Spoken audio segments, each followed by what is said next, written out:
Okay, so welcome to Digital Cafe. My name is Andrew Mills, and I'm just trying to get my screen share to work correctly. So yeah, I've been running Digital Cafe for about 3 years, and in doing so, done about 80 odd events, with the idea that it's useful, it's focused, it's creative, it's supportive. So what we've been trying to do is we've been trying to widen the spread of this. So again, we've now got a LinkedIn page, also YouTube and website. So again, if you search for Digital Cafe Network on Google, you'll probably be able to find our website. And also on the back of that, you'll also find our YouTube channel. So this is actually being recorded, and it will be going up onto YouTube hopefully next week, of which then we can sort of, hopefully you can join in, subscribe. So it says on there, we've got 14 subscribers. It's now up to 17, trying to get 20 by the end of the month. So what are we trying to get out of this morning? Well, again, if you search on Google, you'll see that we've got Digital Cafe Network. Normally we meet at the old library down in Attercliffe, but obviously given the circumstances, obviously this is a second event online. So what we're going to touch on this morning, basically, is working at home working for you? So hopefully we're going to lift the lid on that a little bit, look at some of the issues, possible solutions. We're going to have a little discussion amongst the people who are here. So I said we've got Claire joining us, and Jason from the cybersecurity thing, and Claire from Yes Law, and they'll be bringing a little piece to us as well about the whole working from home, again from their perspective. So firstly, I'll be running through a little cybersecurity bit around hints and tips and some of the issues that we've been seeing, and again some of the things you can do to prevent some of that. Again, we're then going to look at the whole working at home, and also have this discussion. So who are you, where are you from, and what would you like to get out of this morning? So I know we're a little thin, but on actual people here this morning, but Jason, what would you like to get out this morning? And do you want to say who you're from? And yeah. Yeah, so I'm Jason. I'm a member of the steering committee of the Yorkshire Cybersecurity Cluster. And that's a collaboration of industry experts looking to help improve Yorkshire business and protect them from what's going on in the world, and make Yorkshire the most secure place to be and to work.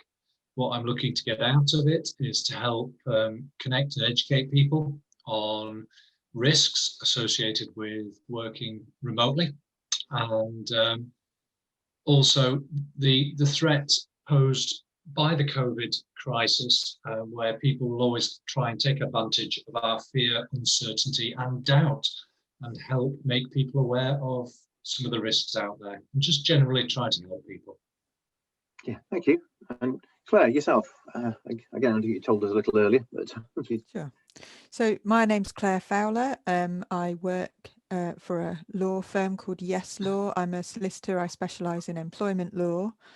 And at Yes Law, we advise employers and employees about employment matters generally. And our approach is a dispute resolution approach. We don't, although we are lawyers, we don't actually engage in litigation. We just try to mediate and resolve problems before they get that far.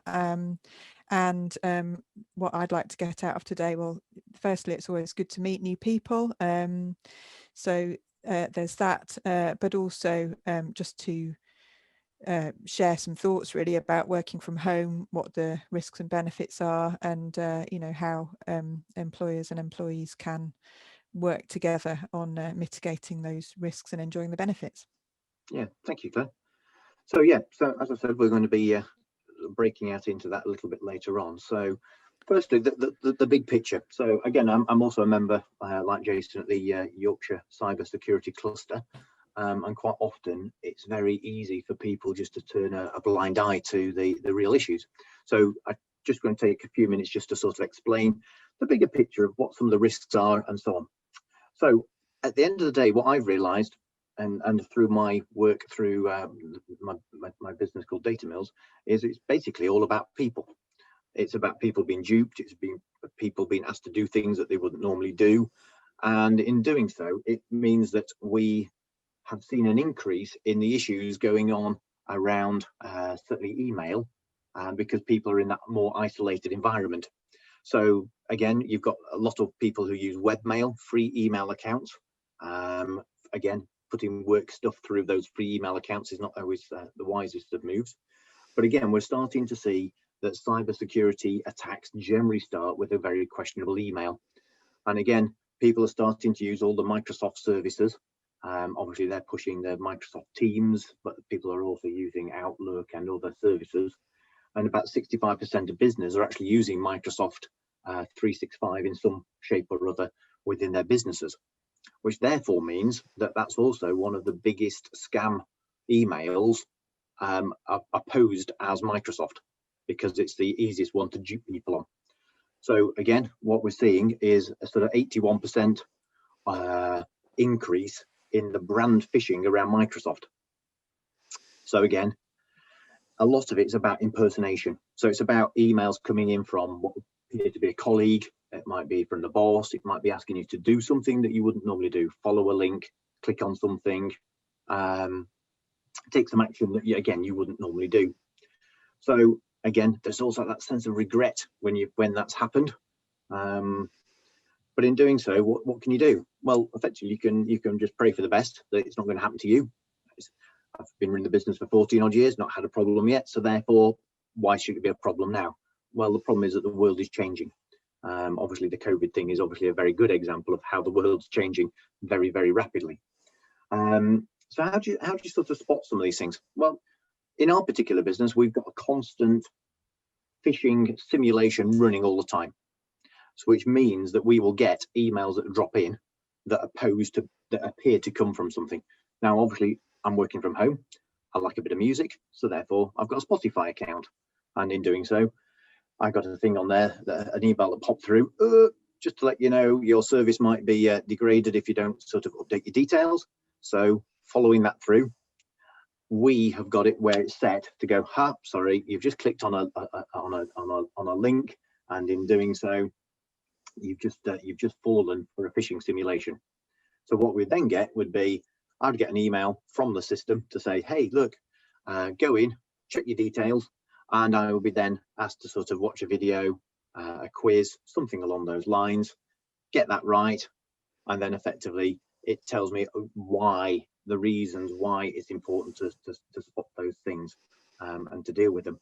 So again, it goes into the sort of why you might look at the URLs in there, might be looking at there, and it's a really helpful way of just trying to share that. I forgot to get that set up, so I'm not going to share that now. Oops. But effectively, Google actually provide a very simple little phishing simulation that you can use. So if you Google for phishing quiz Google, they have one which you can work your way through. So if anyone wants any help with that type of thing, reducing the spam, providing things around that, basically all I'm wanting to do is sort of say, look, we're here, we'd like to help, let's just have a chat. So taking my cybersecurity hat off, I'll now move on to sort of why we're here for this morning. So again, we said we're going to lift the lid on the home working. We're going to look at the issues and possible solutions. We're going to have this sort of bit of a microphone about people's experiences, and again about winning business in a sort of rather changed world, and how do we do teamwork. So we spend too much time on doing the stuff that's unurgent and not enough time doing the stuff that's urgent. So let me switch over to my other PowerPoint, and then we can go from there. So hopefully flick that over, stop this screen share. I've lost my mouse. Typical, isn't it? When you want a mouse, you can't find one, and then they all come at once. So again, that's that. Swap the PowerPoint over and click on that. Start my screen share again, and it's gone missing. Where are you?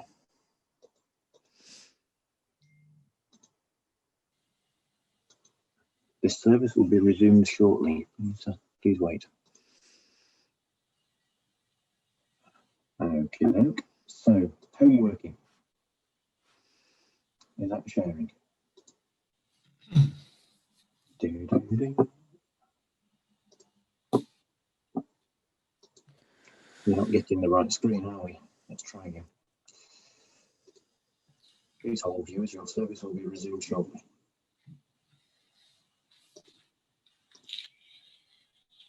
Hey, there we go. So, who's working? Where do we go? How does it work? Is it sharing correctly? No, it's not sharing correctly. I can see it okay, Andrew. Yeah, but it's not wanting to move on. Frustrating.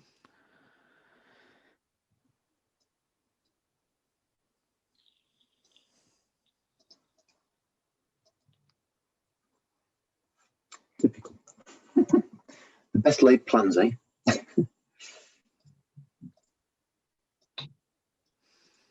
It was all working nicely before.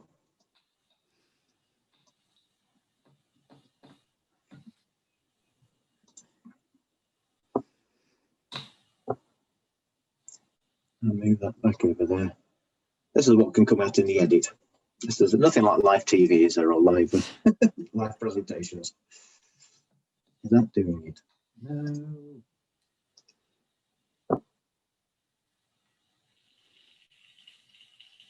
Let's swap that one around.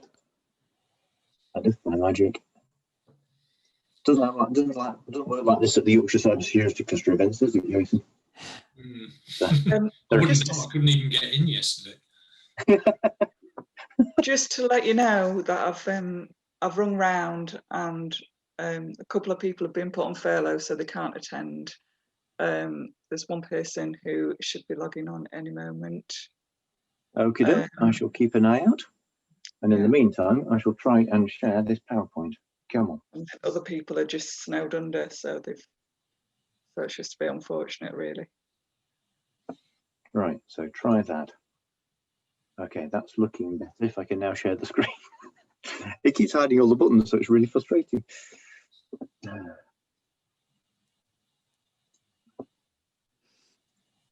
Right.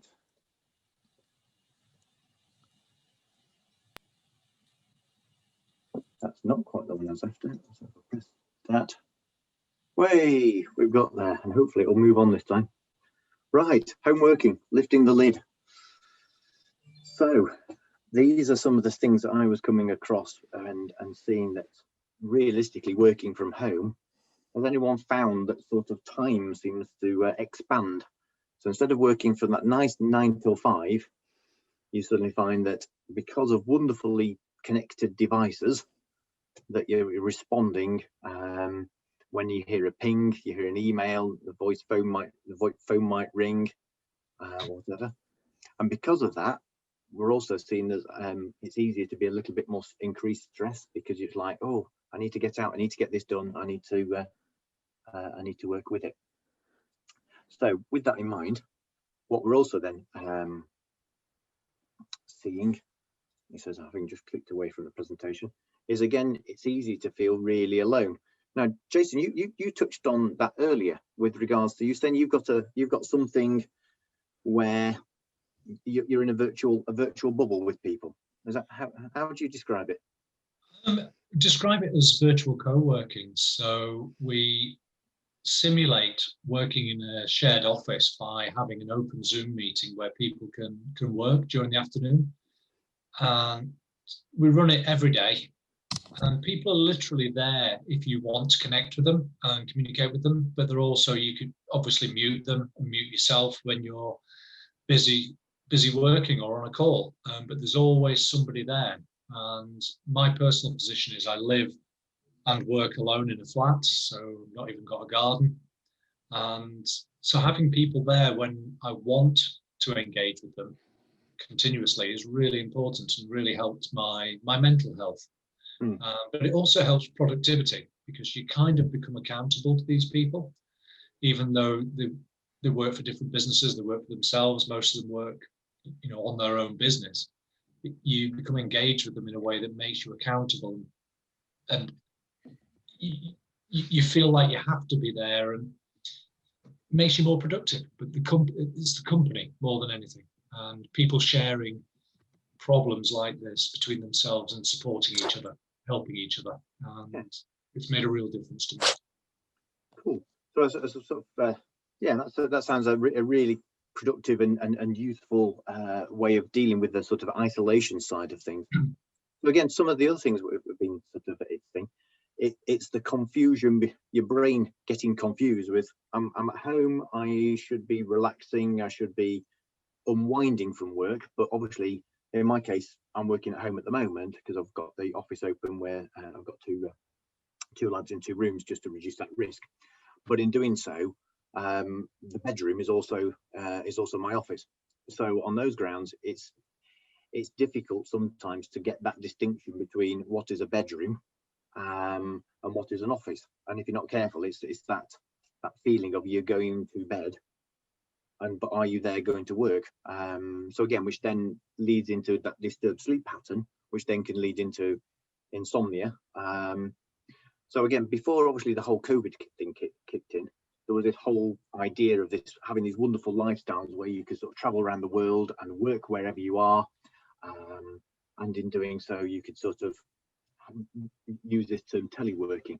And again, the term I came across was the fact that 80% of people saying that they were working from their beds, which again compounds that problem of that sort of sleep bedroom scenario of that separation.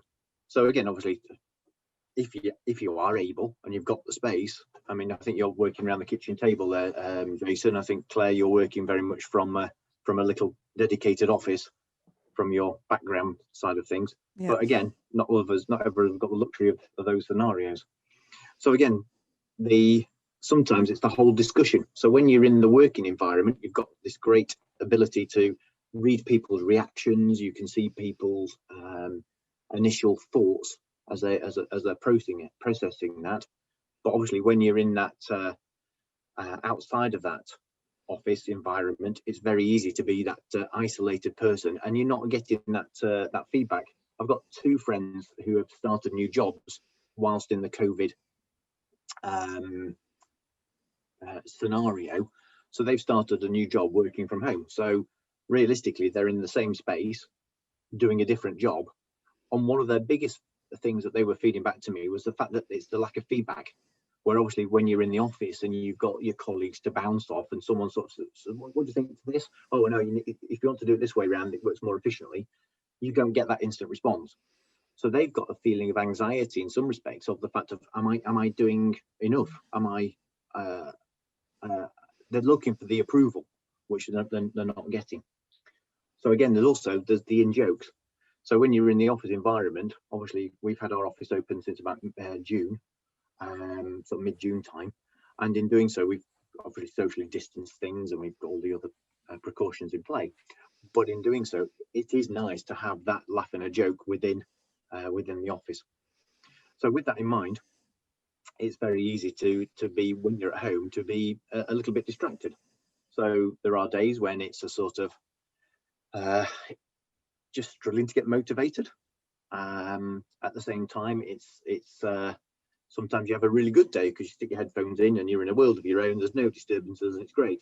But there are other days when you're just, I need to go and obviously at the earlier lockdown, it's like, shall I go and mow the grass? Shall I? Well, I need to fix that lock somewhere. I need to, or you just actually go, you know something? Let's put Netflix on. But then there's a whole fear of, I haven't done enough today. I've not met those deadlines. I need to get things done, which therefore leads into a sort of chaotic rate of working, which means that you're sort of panicking over stuff a little bit. The consistency of work drops off. So there was a group of business leaders who got together who were doing a 90-day plan thing. And one of them was really interesting. She said, I've got a really, really good team when they're in the office. And in doing so, now they've all gone home to work. It's like having another set of kids. All the policies, all the processes, all the things have just gone out the window, and I'm having to chase them for everything. So that's the sort of lifting the lid bit. So Jason, you've got a sort of slightly different angle on that. Would you like to share your screen and talk through what you're seeing and what your thoughts are on the whole thing? Yeah, absolutely. You need to stop sharing your screen first, Andrew, just because of That the would be sensible. settings. You can tell it's only our second event. There we go.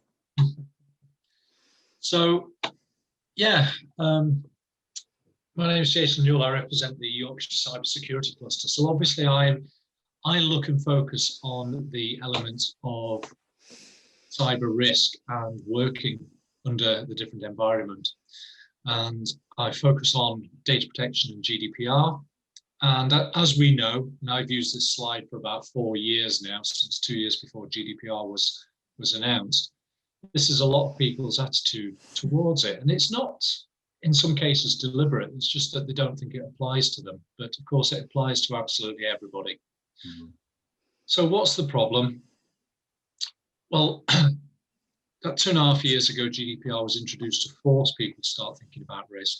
But in March of this year, COVID forced many businesses to start working remotely and people to work in a different way. And that meant that people were working on insecure home networks. So they weren't protected by the barriers, the physical technology and the security around a corporate network. When people were working, as Andrew mentioned, you've got a mixture of domestic feelings, the attitudes to being at home, maybe working on one device but accessing social media, etc., as well as corporate systems. And people were under a lot of stress. In the original lockdown in particular, nobody knew how bad it was going to get, what it was going to lead to, and how long it was going to go on for. And when we're under stress, we make mistakes. And social media, of course, is a prime example of where we can make those mistakes. So when the original lockdown was introduced, I shared this slide. We already had spent time working out whether or not their business could continue, working out how they should continue working remotely. And there's a huge amount on social media of people going, panic, let's get to know each other. Let's do lots of quizzes. And I shared this example, and Teresa, I know you spotted it at the time. And it was a very simple message that all this information that we share on quizzes, etc., is feeding potential passwords or memorable data to people collecting this engineering. And this is the single simple post and message was the biggest engagement I've ever had on social media. I'm talking 5,500 reach. It was even shared by the co-founder of WordPress somehow. But what it brought to the forefront was that people had been focusing on, and quite rightly, can I run my business? Is my business still viable? How do we work and do the job? I'd given no thought to what people were actually doing and taking into account security and compliance. And the whole point behind GDPR is that individual small businesses and charities in particular are increasingly targeted by scammers. And part of the reason is lack of awareness. Obviously, small business can't afford to invest in expensive technologies and they don't have that culture. And GDPR was designed to breed a culture of mindfulness around the data that we handle and try and get over that barrier that security makes things more complicated. So two-factor authentication, for example, you log into a website, you have to get your phone out and tap the code in. People used to say, oh, it's a bind. Oh, I have to get my phone out and type a number in. But now people are starting to understand that that's actually making things better and more secure for us all.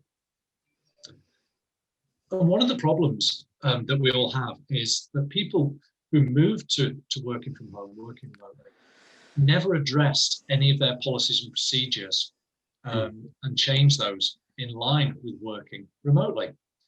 There's a whole load of stuff, a lot of which wouldn't need changing, but in particular, the remote working policy, the acceptable use policy, for example, about people using corporate devices that they've taken home or using their personal devices to access company information.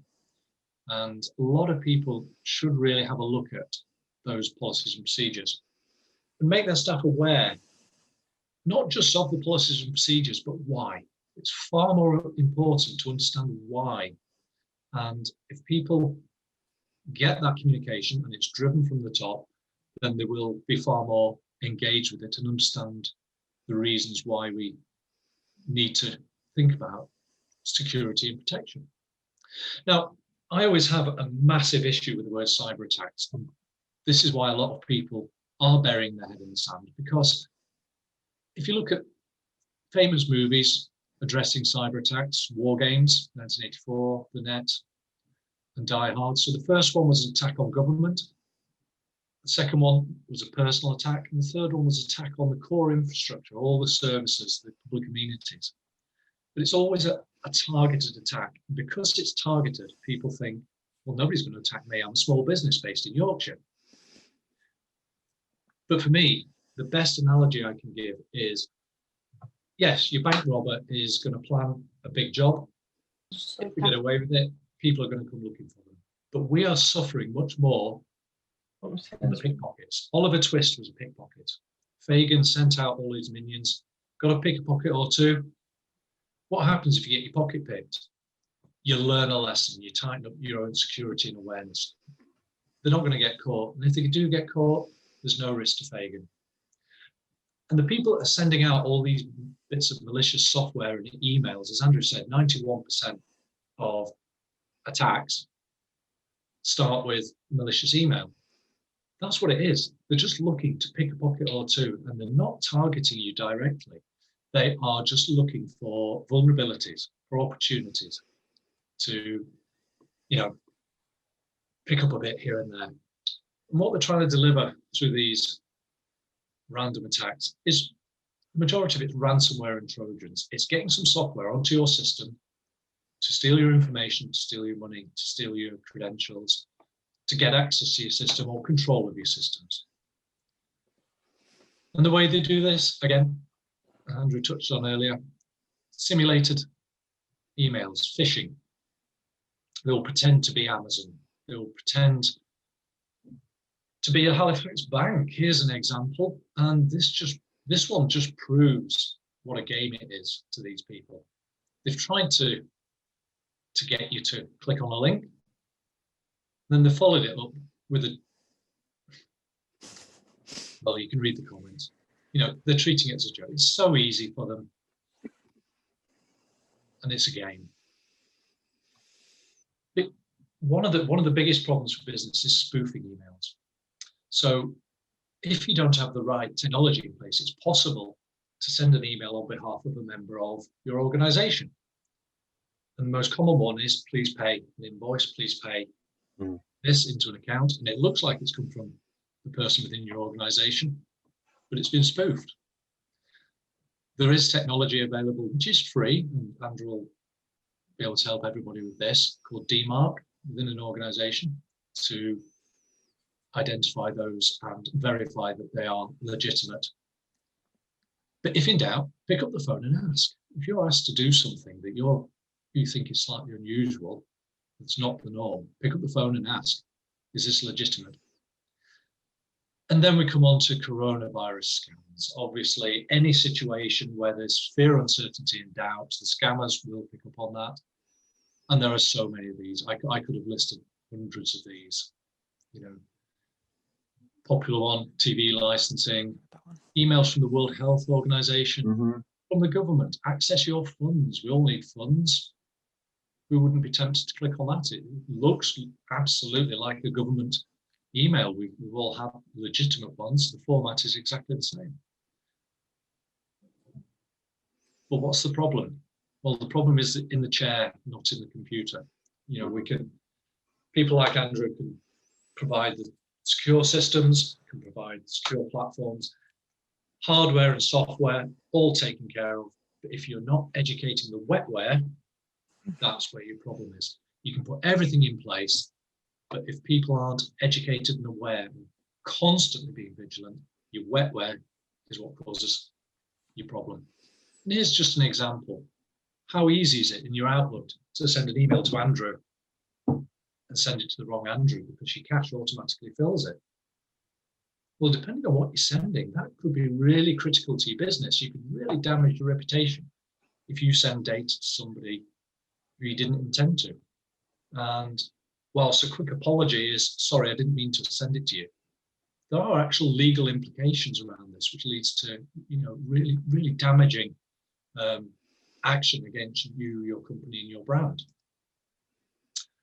But there's lots of free tools there to help you. I personally am involved with the Global Cyber Alliance. They have a small business toolkit. I mentioned DMARC. They have safe browsing tools, Quad 9, things like that. And lots of free tools there to help you. And then, of course, you've got a password manager and two-factor authentication. These are free. These can help improve your security. And again, Andrew can help advise on that. You've also got cyber awareness training. You can purchase specific and targeted training, but general cybersecurity training is available on the NCSC website. And it's a very, very simple little thing to go through, but it will help people be aware and to think about their cybersecurity. But the main thing is this has to come from the top. Whoever's leading the organization has to engage with people. But it's not about fear. It's about letting people know what the risks are and why, but also making them feel comfortable that if they do something wrong, if you click on that link and all of a sudden you think, I shouldn't have done that, as long as you're comfortable in holding your hand up and saying, I might have just caused a problem, it can be dealt with a whole lot quicker than if you try and hide it and don't feel ready to talk about it. So in terms of data privacy, there's things you can do. Very basic. Cyber Essentials is a very, very simple process to go through. Depending on the nature of your business, you can take that a whole lot further and go for the Information Security Management System, the ISO 27001. And you've got to make a judgment on your business about how important it is. But if there's one thing I would share with anybody at any time, whether it's online, on your phone, SMS, anything, don't click. It could be a trick. Always go back to the original website and don't put yourself at risk. So hopefully that's explained a few of the issues and just helped you sort of think your way through this minefield that we're all in. Yeah, thanks, Jason. That's really helpful. Again, I think that one of the bits you highlighted is, again, quite often, and we always tend to think of phishing as coming from emails, but I think obviously there has been certainly a massive increase in text messages coming out to people. I mean, people's thoughts. Has anyone actually had a text message which has appeared to be from something questionable? Just raise your hand if you have. I know we have. Yeah, yeah, a few hands there. I think everyone. Yeah, which proves just how common it is. I was on LinkedIn this morning and noticed again someone posting about the whole fact that it's getting near Christmas. We're all working from home. So yes, you've touched on the whole COVID bit, but the next raft of sort of spam things will be the delivery driver. Want to track your parcel? Log in with your Amazon details here and all the other bits. Again, it's giving that identity away. So again, thanks for that. So Claire, you mentioned again, sort of the whole COVID side of things, and also coming from a legal commercial sort of employee point of view. You've got something you'd like to share with us as well. So do you want to share your screen and run through what you've got, please? Yeah, sure. Thank you. Let's have a go.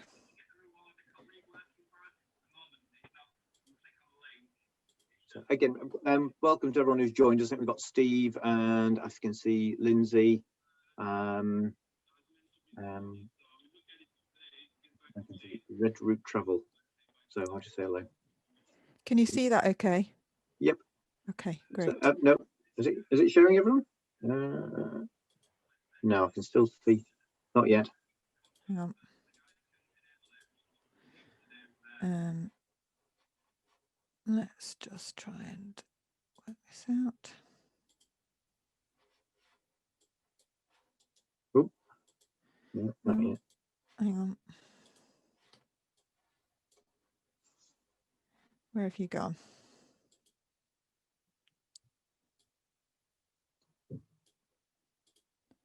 Right, let's see if I can do this a bit better. You can tell that Jason's done his things before. Yeah. A bit smoother than me. Yeah, sorry. Right. No, that's fine. Doing well. Thank you.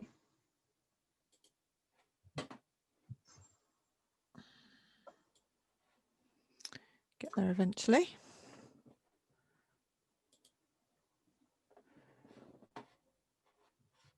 I think because I'm doing my 2 screens, that's what's causing me great confusion here. That's exactly what I was fighting with earlier. And Zoom wanting to take over and hiding back should be there. Right.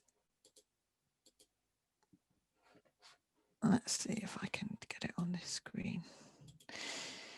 So you said display settings, I think you did, didn't you? It was display settings at the top and then switch to monitor. Sorry about this, everybody.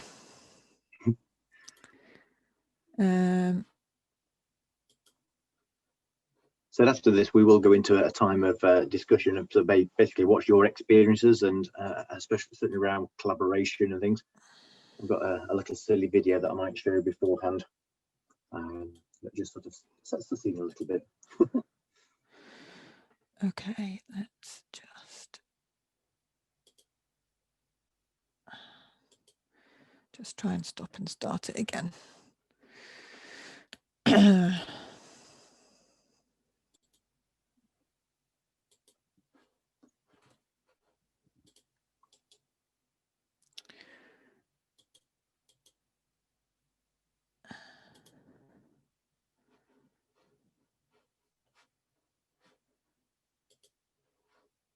You can see why they do it on the professional side. They've got someone doing the slides and then they just say, next slide, next slide.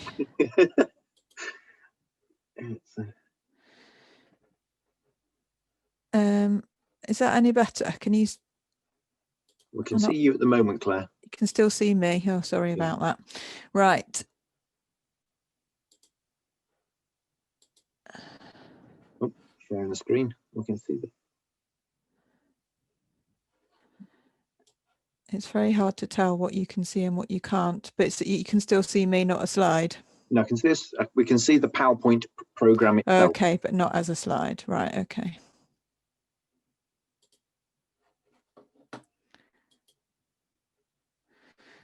So probably what I need to do then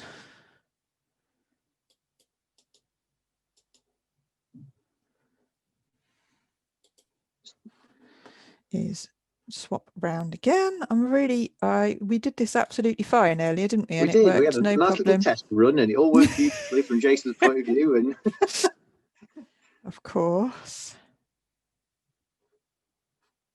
I think when you go to display settings, it's actually where the PowerPoint slide is showing. Oh, there, we got it. Got it? Excellent. Yes. Okay, finally got there. Sorry about that. Right, so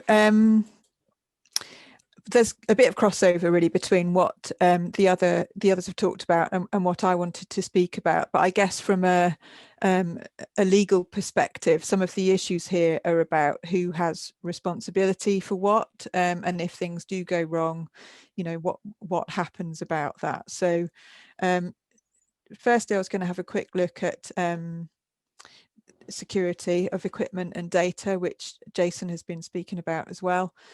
One thing that employers seem to find incredibly difficult is actually just keeping track of who's got what in terms of their kit and equipment.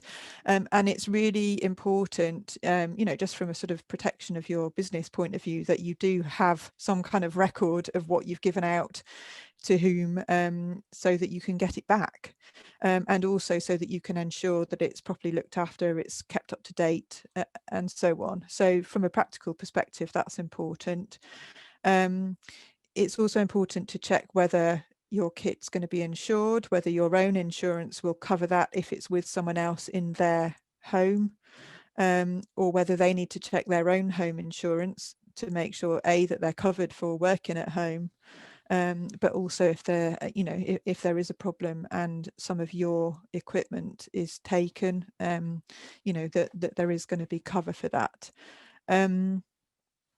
Jason was mentioning policies, and they are really important. They're not the most exciting thing to sort of keep up to date, but they are really useful, again, as part of training your staff and improving the culture around security of company property and data. So you do need to make sure that you've got an up-to-date policy dealing with that kit. And policies can address things like making sure that software updates are installed as they become available, changing your password regularly, and what to do if kit gets damaged. If you're allowing people to use their own devices, again, you can have a bring your own device policy at work. You might want to set minimum standards for the devices that are being used. You might want to say stuff about sort of security and mixing of company and personal information. And data protection is a key issue. If people are downloading information about your customers or clients onto their own devices, how are you going to make sure that you fulfill your data protection obligations to keep that data secure?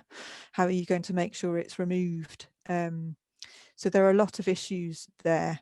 And, you know, Jason and Andrew are absolutely right. You must be thinking about how you're going to provide training to your staff on all these issues. There's some really useful sort of headline tips on the Information Commissioner's website, so I've given a link there.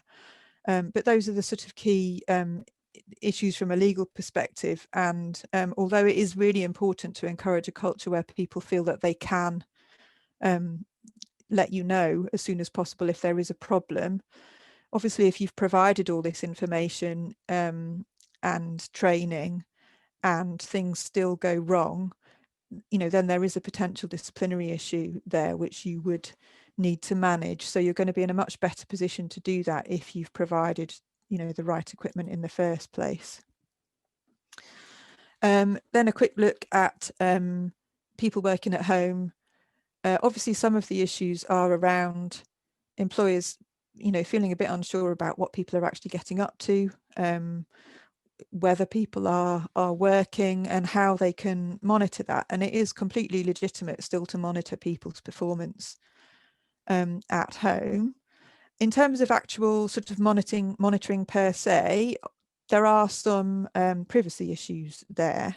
So if you are going to try and monitor people's work by monitoring their use of devices, you really need to be able to justify that and have a policy, a clear policy in place about that before starting to do it. So if, for example, I mean, you can get packages that will you know, activate webcams to kind of keep an eye on people or monitor keystrokes, monitor how long people have been logged into particular bits of software.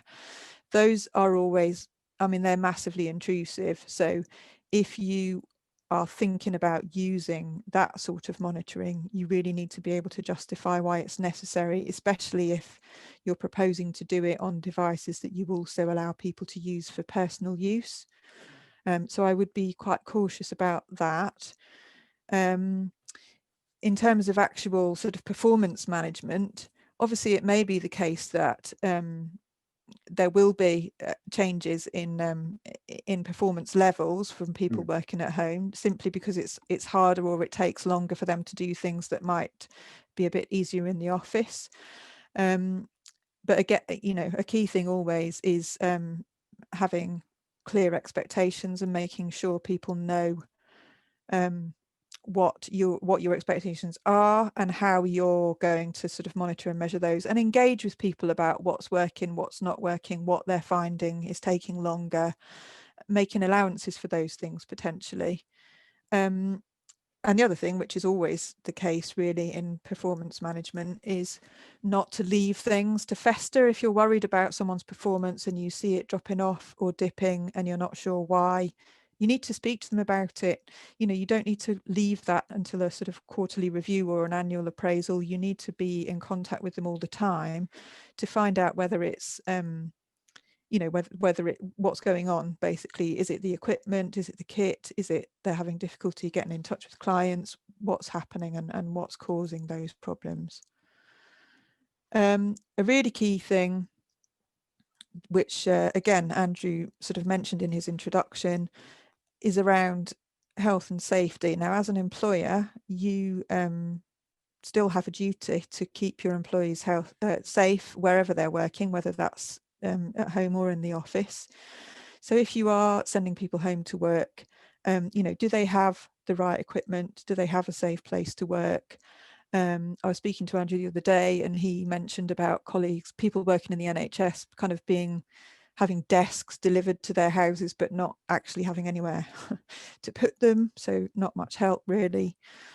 So you need to engage with your employees about that. And it may be that if they really are struggling to work at home, you need to think about where else they could go. Is there a sort of neutral workspace that they could use?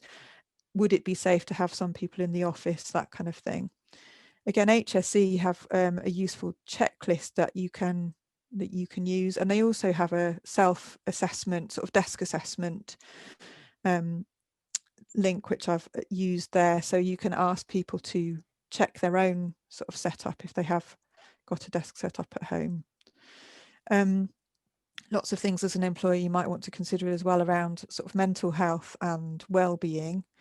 It's really good idea to encourage people to get into a routine and trying to sort of model a normal working day still, but recognizing that you might need to allow a little bit more flexibility around people who have childcare responsibilities. They might prefer to do some work early in the morning or later in the evening, if you can accommodate that. It is really important to discuss with your employees and establish with them boundaries for working and non-working time. And then for you not to contact them outside what you've agreed to be working time, so that they don't feel under pressure to be always on. I would say it's really important not just to send emails and text messages, but to speak to people on the phone or via video chats as regularly as you can, just so you can get your eyes on them and or actually sort of hear them and make sure that they are okay. And I would also encourage them to turn off sort of constant email pings and notification sounds, so that they're less distracted by those outside working hours, and also discuss and support them in managing client expectations. Don't expect too much of people. And again, it's a really good idea to encourage regular breaks, exercise, healthy eating, sleep hygiene, make resources about self-care easily available. A lot of employers are doing things like encouraging people to go outside at lunchtime for a quick walk, and then kind of share photos of something they might have seen, or in a WhatsApp group or another group with other staff, so that they can sort of still have some contact with each other. And I really liked Jason's virtual co-working idea. I think that's that's just the sort of thing that employers should be encouraging and setting up where possible. So I think that was most of what I wanted to say. I don't know what you want to do about sort of questions, Andrew. I think you're going into a general we're going to have a discussion little, now, if that's right. discussion. So we'll sort of break out into that in a few moments.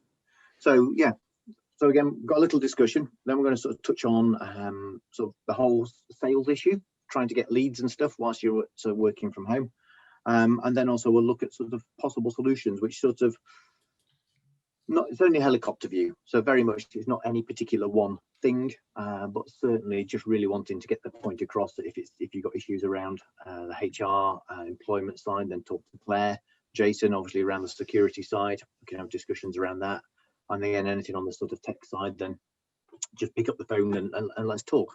That's the bit I really want to get across. So just before we sort of move into that, I sort of found a rather stupid video, and he says, trying to share his screen again.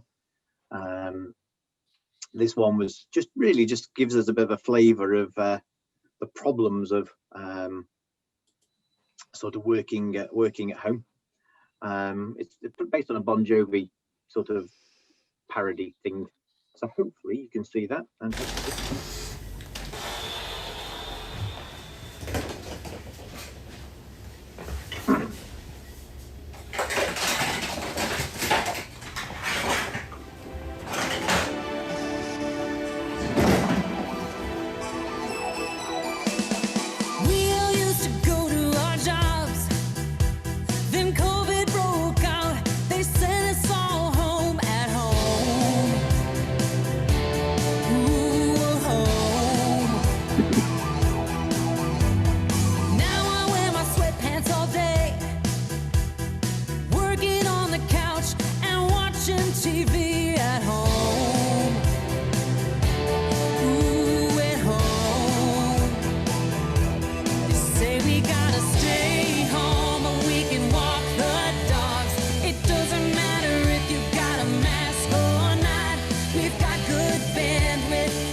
all get the I think we all get the idea of working from home.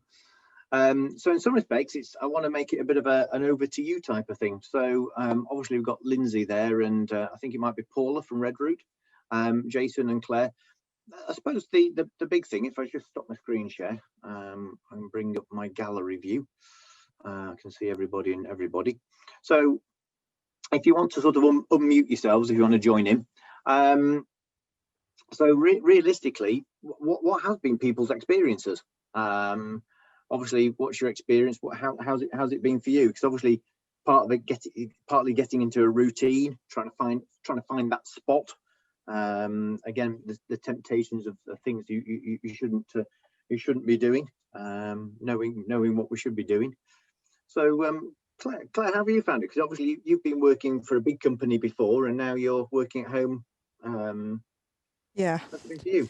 Yeah, well, I'm one of those people. I've actually changed jobs during lockdown, so I haven't met any of my new colleagues in person, which is a bit odd.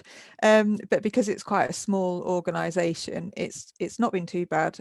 We've had, we meet every day on Teams, and everyone's, it's worked. All the tech has worked, so that's been really helpful.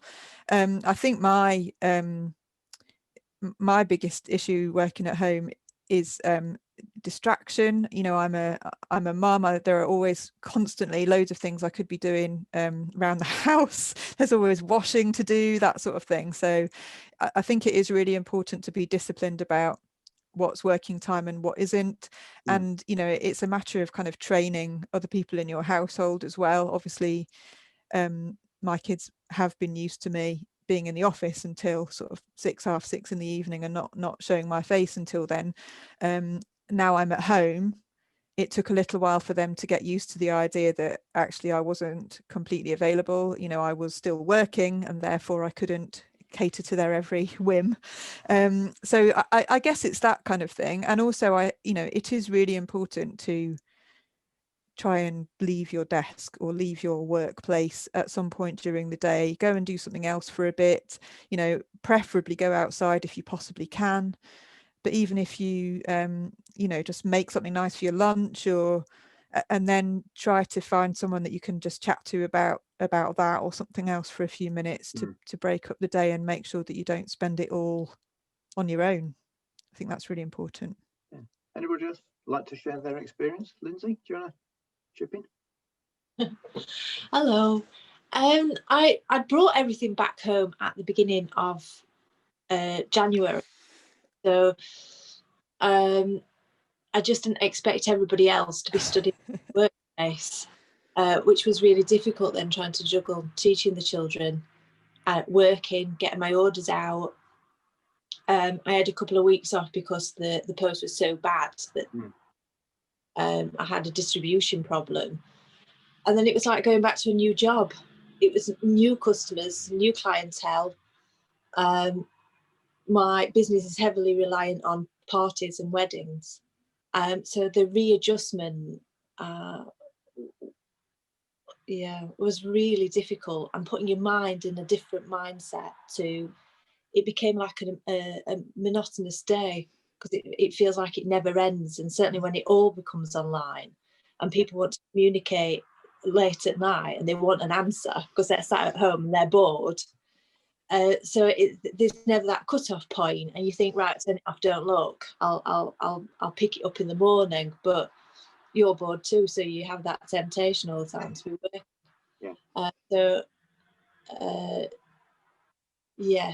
Being stuck at home is quite something, really. Not being around people, not having a proper conversation with anybody, unless you want to talk about TikTok, Minecraft, whatever it is everybody else is banging on about. It's just that repetition of it not changing very much. Yeah. Anyone else want to share their experience? Well, for me, refer back to what Claire said. People weren't in the meeting early on. We have virtual co-working, so every afternoon we have a Zoom meeting open like this with this number or maybe more people. And you might be doing this, working on a different device, and you might be on mute, but you're there you know, people are there when you want to communicate with them. And it's grown into a really good support network of friends. But we're all business people, you know, there to work, but we're part of a community. Do you set that up sort of yourself between you and the other people in it, Jason? It's not a kind of work sponsored thing, or? No, it came out of, we as a business co-founded the Coronavirus Yorkshire Business Support Group at the start of lockdown. And that's a community of nearly 800 people now who are all connected on Facebook. It's been rebranded as the Yorkshire Business Club, and it's all about people just helping people. And it came off the back of that. And, you know, people are just there, you know, someone will hold their hands up, you know, can someone help me with whatever? I've got distribution problems. Can someone help me with this? I need help on furlough, whatever. And somebody will engage and look to help out. And it's all about people helping people to keep the economy going, the local economy and community. And it came off the back of that. People just said, look, we could do with someone to work with. So I have a Zoom meeting open on this device, but I work on this one. But they're there when I want them, when I need them. And have people been able to find their spot, or have you sort of been been like nomads around the house trying to find the ideal spot to work? Beds, sofas, whatever. I've never worked in bed. I'll say that. It's always been at the desk or the dining table. Yeah. I mean, I'm quite lucky because we've got a little tiny Sheffield bedroom that the kids used to have when they were kind of cot sized, but we've managed to make that into a little office, so that's useful. It does keep it contained in one place. Yeah, I mean, obviously Teresa knows how we work, because obviously Teresa's part of my team. But in doing so, we've got it now where we've got some people in the office and we've got some people out the office. So we've actually got to the point just trying to get into a routine of things. Initially, we were doing a Zoom meeting amongst the team at sort of 9 o'clock in the morning at sort of 4:30 initially. And then obviously when things sort of relaxed a little bit, we've just dropped it to a 9 o'clock start. So that's been from my point of view, it's been a good thing. I don't know what Teresa's thoughts are. Yeah, well, for me, the 4:30 one was a bit of a pain, if I'm honest, because I was due to finish at 3 o'clock, and then you think, right, well, I'll go and do this, or I'll go and pick the kids up, and then I'd have to be back for the 4:30 meeting. And so it's going back to what Claire said, really, that your day just gets extended. And I sometimes find that being here, I've moved back into the front room and I've got the laptop on a cushion at the moment because my husband's off work, and so he's in the other room, and it's just, yeah. And then kids, as everybody else says, it's a case of, you think, oh, I've not spoken to anybody all day. They come in and they go, all right, and then they go back and disappear on the screens, and you think, oh, I might as well just be here on my own all the time. So it does get a bit lonely sometimes. So yeah. How people found their eating habits. I know for myself, I used to be quite bad. I used to take some sandwiches or some salad with me to work, and I used to get stuck into something. I'd just keep going, and sometimes lunch was at 3 o'clock in the afternoon or something like that. I know whilst I've been at home on the first lockdown when the kids were off, I was getting fed sort of cookies and endless cups of coffee, which was quite nice actually. Not having to go and make your own, but it was. I did find that the weight increased somewhat, so I'm now trying to reverse the trend somewhat. So again, of other people sort of found that they're again, the mental health side of it, the sort of eating side of it, and taking breaks. Has that been anybody want to share their experiences? I'm Gail, just to introduce myself. Hi, Gail. Hi. Well, I'm a home worker anyway, so I'm constantly working at home, and I'm fortunate my children are grown up, and obviously my grandchildren, I don't really see them because of obviously lockdown, but we've got quite good, you know, I'm in a franchise, so we're always talking, we're always on Zoom meetings, which is great because it always gets us interacting. But as you're saying about, you know, the food, and you're just constantly down and popping down to the fridge and using the fridge every kind of time you can get, you know, a break. But it's difficult, and obviously, you know, the travel, this current situation, what's going on, it's pretty hard for us at the moment, but we're tackling it on. So how have people found it when sort of communicating people around you? Because I know I'm sort of in the front bedroom, shut the door, might be on the phone, and again, sort of my day sort of can extend, starting a bit earlier, finishing later, and sometimes it's very easy not to interact very well with the people actually in the house. No mind the people who are outside that, because I'm sort of in my own little space a bit. Has that been things that people have found, or has it been the other way around? There's been so much communication with people around you. Problem I've had, because I live on my own, I see my son once a week. And during the initial lockdown, I didn't see my fiance for 3 months. And one of the things that was really hard for me was when we had a bank holiday Monday, because I'd have Sunday with nothing to do, but then I'd have no work on Monday, so no engagement with people. So bank holidays were awful. It's not as bad now because, as I say, we've got this community of support around. But going back, that was a real challenge for me. And that's from a mental health perspective, that was really tough. Yeah. So Jason, from your perspective, what would be your top 3 tips to share with everybody? From a mental health perspective or an IT security perspective? Well, from your personal working at home, mental health. Yeah. Exercise is critical for me. I'm an athlete. Whether you do anything active or just getting out, get out. But find whatever community, whatever support works for you. I'm a very sociable person, Andrew. We've met each other through networking for years. I enjoy networking and connecting with people and just saying, look, how can we help? I'm also very actively involved in the athletic community. I do a number of things, and physical activity is good for mental health. I saw your hand up then. Sorry, Jason, I'm just asking, what club do you, who are you with your athletics? I'm with Saltaire Striders up in Bradford. I've been chairman of Spemborough for the last 2 years, but I've just moved away because I'm moving. I'm in Northern Masters Athletics. I do all their stuff. Have you heard of Belgrave Harriers? Of course I have. That's a very famous club. But I'm also in British Masters as well, so I compete for British Masters. Fabulous. What would be your top tips for working at home, since you've been doing it for such a long time then? Myself? Yep. Oh right, sorry. You've got to have you've got to leave it behind, and you've got to. I've got the dog, the exercise. It's just getting out and obviously meeting and talking to people, because otherwise you just get, you don't leave the office and you walk out the office. I'm fortunate enough because we got a 3-bed house, so one of the rooms is an office, and you just walk out some days and go, it's just, you just got to walk away from it. And my phone's on 24/7 because obviously I've got customers, wanting to talk to me all the time. So it's a case of, when do you actually switch off?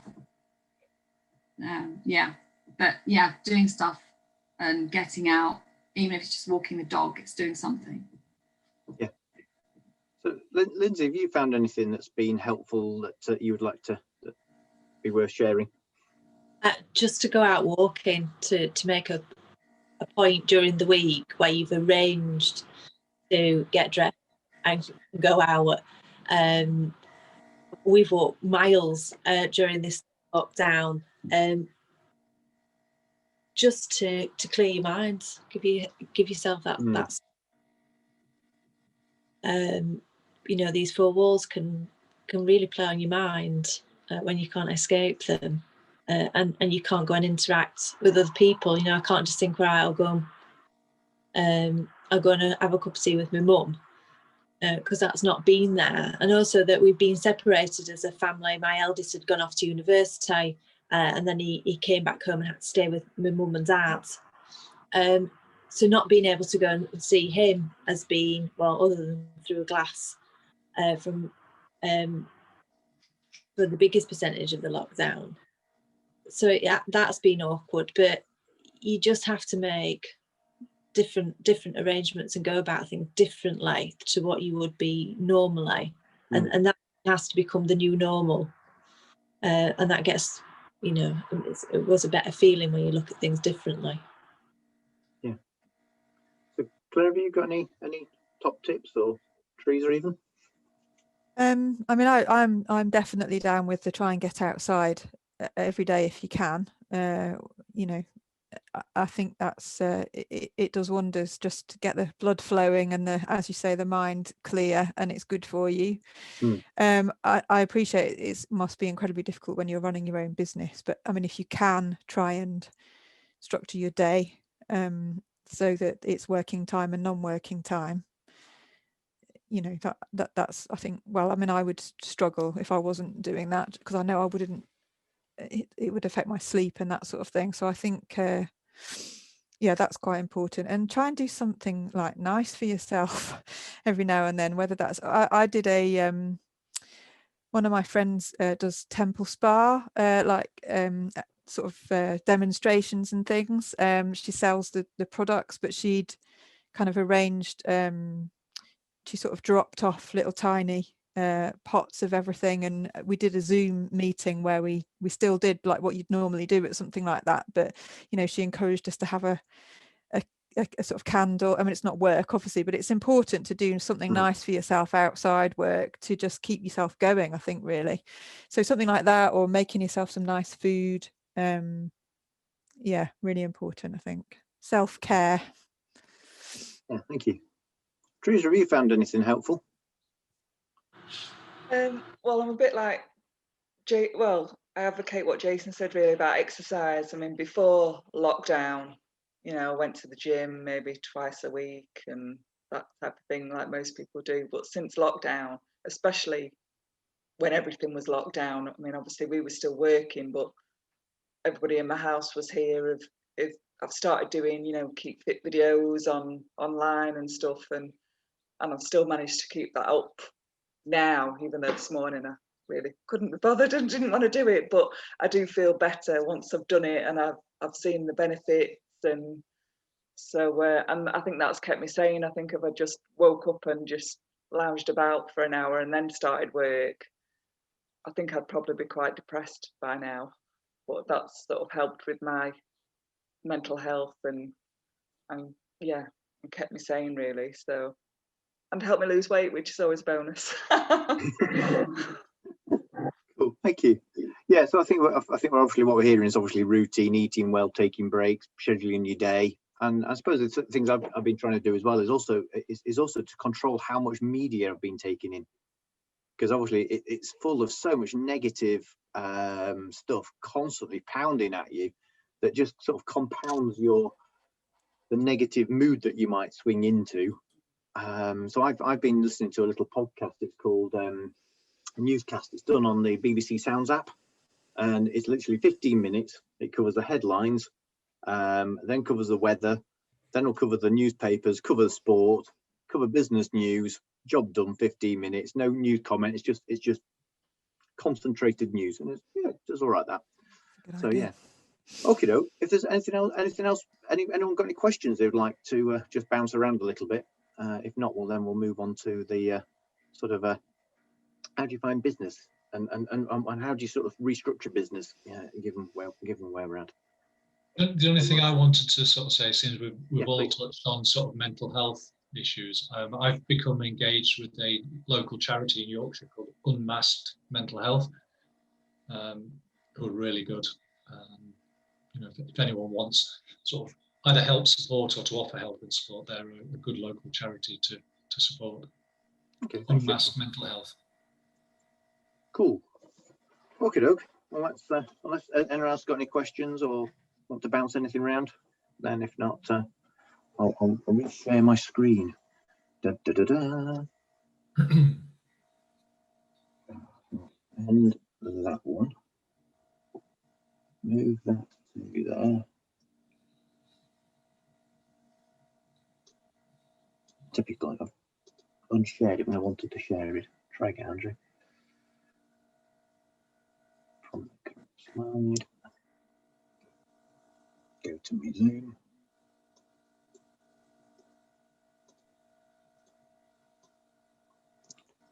The joys of technology. Should be a pro. So I've done that. I've done that. Ta-da! How's that going to move on? Come on, slide, move on. So, okay. So winning business. Now, obviously, we're all from obviously the little discussion that we've just had. We're all in different businesses. Obviously, travel's been severely affected. Obviously, sort of weddings and catering and events have been affected. Likewise, moving into different areas. So I'm involved with a guy called Mark from an organisation called Action Coach, and he's actually going to be coming to our next digital cafe, which will be in December, and where we're actually going to be looking at like a planning sort of the next 90 days, so January, February, March. So again, hopefully going away with some ideas on how to do that. So I'll touch on that in a bit. But I did ask him for permission to sort of use these slides. So this is effectively where we are now, and this was sort of back in September when I was doing my sort of 90-day plan. And obviously we were in that October to December. Obviously now we know that the furlough scheme has been extended. We obviously now know that it's not just a spike that we're talking about in coronavirus. It's having quite a massive impact, hence our second lockdown. And obviously no government would be really wanting to put the economy at risk, or have the reputation of sort of crashing the economy. But at the same time, it's that massive that balance between what we've got. So moving forward into January, March, we've got a heck of a lot of uncertainty ahead. Is there going to be a bounce back? Who knows? So that's why we're putting that event on in December. But obviously there's the whole wider picture of which feeds into this complete uncertainty. We've got the wider economy, we've got the impact of Brexit, and again we've got the whole thing of customers placing orders. Now obviously from a customer point of view, there's because of working at home, what we've noticed is firstly there's poorer communications, which therefore means there's poorer execution on decision making. They're only spending stuff that they have to. There's a heck of a lot of greater scrutiny over prices. I mean, there's one of our customers who was going to have a complete rebrand. It was going to cost his company about £44,000 for signage, everything all the way through. So he went to them and sort of said, well, look, I want to, we're in this new world scenario. Can I have a discount? And they were, oh, no, we're not doing that. We're not doing that. And doing so, he decided to move his business somewhere else. They suddenly came back to him and said, oh, we'll knock £7,000 off it. So again, people are nervous about spending, and then we're also finding an interesting one where yes, we've got some projects which are postponed. We were doing a nursing home project, a Wi-Fi thing, and sadly they've actually had a COVID outbreak after someone was sent to them from the NHS with COVID, and they've got 27 cases, and sadly 3 of them have passed away. So that's a delayed project for us at the moment. But again, there's this greater scrutiny, there's this sort of reaction planning or no planning. So how do you sort of help your customers? So in some respects, it's not always about getting a sale because not everyone's going out to market, but you've got the ability to actually go to your customers and actually sort of say, look, hold on a minute, how are you finding things at the moment? What's the issues you've got? Basically, you're sort of helping them to come to a decision by actually asking them and giving them flexibility to help plan things. So we've actually had a couple of customers have come to us and said, oh, we're a bit quiet at the moment. Could we have a chat with you? So we've had a Zoom meeting with them this week. And now we're sort of doing a sort of a day-long project with them, rebuilding their network because they're a bit quieter. But again, it's just trying to fit in with their timescales. Every business is different. Every person will have a different slant on where they're going. So again, it's sort of trying to make sure you are resilient, and therefore once you've got yourself that's resilient, being able to sort of reinforce why it's safe to work with you, because you're not the type of business that's going to be going out of business. So therefore, why not tell them? Tell them that you're here. Tell them that you can help them.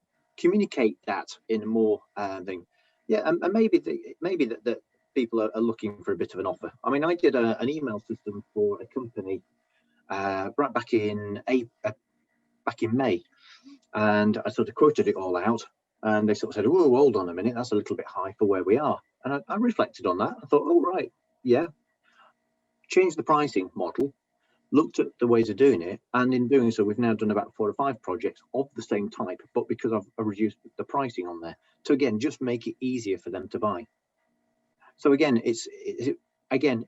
we've got the whole thing about reinforcing the COVID practices. If you're the type of company that we are, from time to time, we go onto site.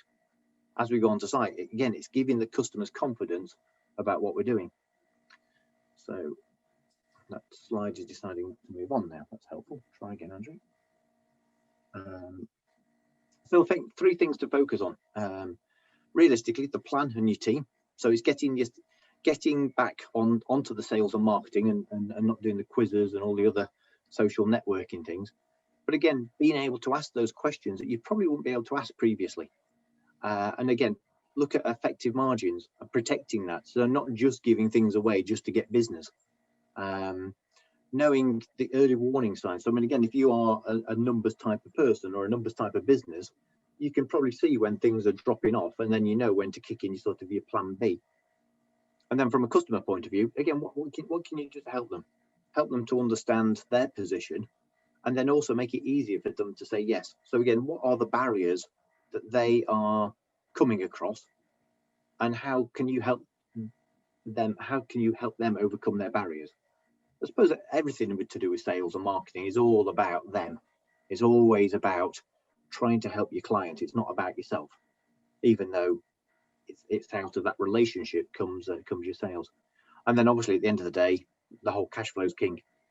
And in doing so, keeping on top of the cash flow. So again, we've been making sure that we've been able to apply for any of the grants that have been available. So we've got a buffer, which is helpful. And that's just giving us that resilience. So hopefully that's helpful. And again, come to the next digital cafe, because Mark, who produced these slides, will be going into a deeper thing about looking forward into the January, February, March, and very much into where do we go? How do we structure ourselves? What does the world look like? What are the temperature signs? Again, is this vaccine going to be the answer to all everyone's ills? Hopefully, but yeah. So just thought I've got a stupid little video which I thought I'd share with you. This was something I came across just because. Have you ever had Zoom meetings where people have gone unmute at the bottom, or you've had to sort of put yourself across in the best light? I found this one which was quite amusing. It's called the Zoom suit, and then we'll have a look. Hi guys, I trust you're well and managing to avoid the coronavirus. I'm happily retired now, but I imagine most of you guys will be working from home and must resort to Zoom or FaceTime or Skype for your video conferencing.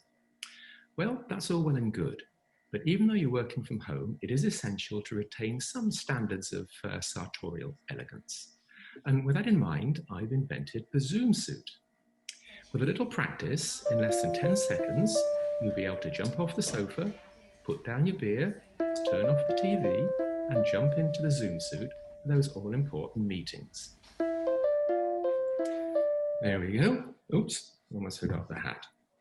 This is a prototype version with a single Velcro fastener at the back and a separate cuff in case you need to use your hands at any time during the meeting. Of course, you can continue to drink beer as long as you first pour it into a bone china cup, and don't forget to raise the pinky. I've also invented a backdrop for those wanting to appear a little more pretentious in their home offices. Anyway, that's about it. I've attached some instructions at the end of this video if you want to make your own Zoom suit. Now I suppose it's back to the sofa. So,